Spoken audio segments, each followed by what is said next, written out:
ഭയങ്കര ദുഃഖത്തിലാണ്. ഒരു പ്ലെയിൻ ക്രാഷിൽ ഒരുപാട് ആൾക്കാർ പൊലിഞ്ഞത്. അതുകൊണ്ട് ഈ ന്യൂസൊന്നും എനിക്ക് കാണാൻ പറ്റിയിട്ടില്ല.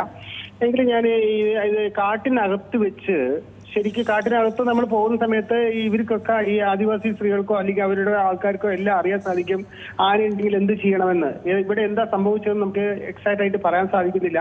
ആദിവാസിയൊക്കെ ഒഴിഞ്ഞു മാറാൻ സാധിച്ചിട്ടുണ്ടായിട്ടാണ് എന്റെ വിശ്വാസം. ആനകൾ അവർക്ക് അറിയാം ഇന്ന സ്ഥലത്ത് ആനകൾ ഉണ്ടാകാൻ സാധ്യതയുണ്ട്, അതിനനുസരിച്ചിട്ടായിരിക്കും അവർ കാട്ടിനകത്ത് പോവുക. പക്ഷെ ഈ കാട്ടിനകത്തൊന്നും ഫെൻസിംഗ് ഒന്നും കാട്ടിനകത്ത് സ്ഥാപിക്കേണ്ട കാര്യങ്ങളല്ല. കാട്ടിന് വെളിയിൽ നമ്മുടെ മനുഷ്യനോട് ചേർന്ന് കിടക്കുന്ന സ്ഥലങ്ങളിലാണ് ഈ ഫെൻസിംഗ് സ്ഥാപിക്കാൻ പറ്റുക. അല്ലാതെ ഇവര് അതിനകത്ത് ഫെൻസിംഗ് വേണം പറഞ്ഞാൽ എന്താണ് ഉദ്ദേശിക്കുന്നതെന്ന് എനിക്ക് മനസ്സിലാകുന്നില്ല.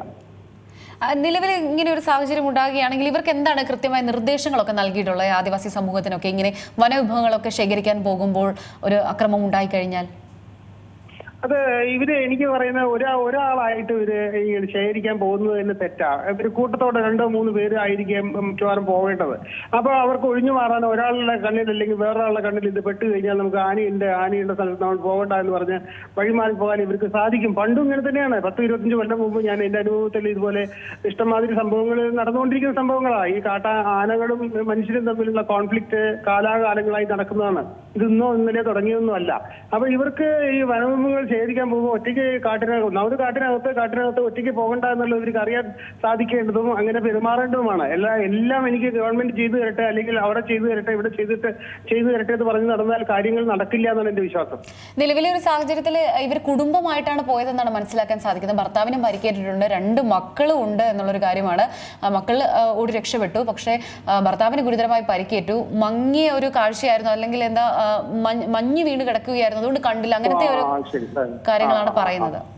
ഓക്കെ, ഇത് ഒറ്റപ്പെട്ട സംഭവമാണ്. പക്ഷേ ഈ മഴക്കാലം ആയതുകൊണ്ട് കാട്ടിനകത്ത് പെട്ടെന്ന് കോടമഞ്ഞ് വരും. അപ്പൊ ആ സമയത്ത് നമുക്ക് ദൃഷ്ടി പതിപ്പിക്കാൻ സാധിക്കില്ല. ഏത് മൃഗം എവിടെ ഉണ്ടെന്ന് നമുക്ക് അറിയാൻ സാധിക്കില്ല. അങ്ങനെ വന്ന് സംഭവിച്ചതായിരിക്കാം.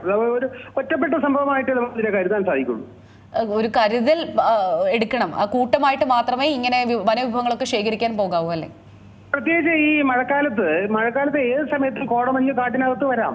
നമ്മുടെ ദൃഷ്ടി നമുക്ക് ദൃഷ്ടി പതിപ്പിക്കാൻ സാധിക്കാത്ത വിധത്തിൽ ഒരു 10 മീറ്റർ അകലെയുള്ള സാധനങ്ങൾ പോലും നമുക്ക് കാണാൻ പറ്റാത്ത വിധത്തിൽ കോടമഞ്ഞ് വരുന്ന സന്ദർഭങ്ങളാണ്. ഈ സന്ദർഭങ്ങളിൽ ഇതിൽ ഒഴിഞ്ഞു മാറി പോകേണ്ടതോ അല്ലെങ്കിൽ ഈ സമയങ്ങളിൽ ശേഖരിക്കാൻ പോകാതിരിക്കുകയാണ് ചെയ്യേണ്ടത്. അല്ലാതെ നമ്മൾ ഈ സമയത്ത് അവര് കാട്ടിനകത്തും എല്ലാവരും കുടുംബത്തോടു കൂടി പോയി ഇത് ഒറ്റപ്പെട്ട സംഭവമായിട്ട് എനിക്ക് കണക്കാക്കാൻ സാധിക്കുള്ളൂ.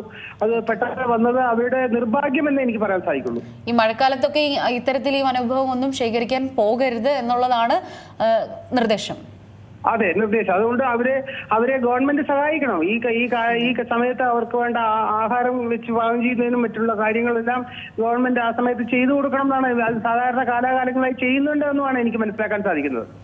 ഏറ്റവും പുതിയ വാർത്തകളും വിശേഷങ്ങളും വിരൽത്തുമ്പിലറിയാൻ സീ മലയാളം ന്യൂസ് എല്ലാ ഡിജിറ്റൽ പ്ലാറ്റ്ഫോമുകളിലും ലഭ്യം.